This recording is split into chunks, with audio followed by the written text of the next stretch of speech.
Hey guys, welcome to my channel. In this video, I'm gonna show you how you can edit privacy on your Facebook profile photo.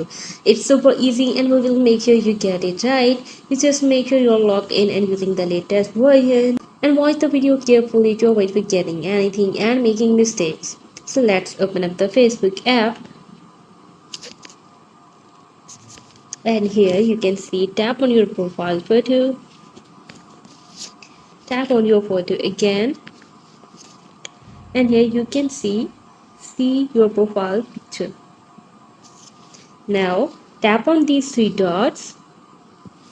Here you can see different options. You have to select edit privacy.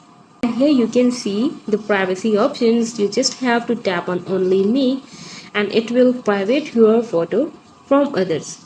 So guys, this is how you can easily hide your profile photo from others. So hope you guys like my video, and please guys consider showing your support by commenting, liking, sharing and subscribing to my channel for more valuable content in the future.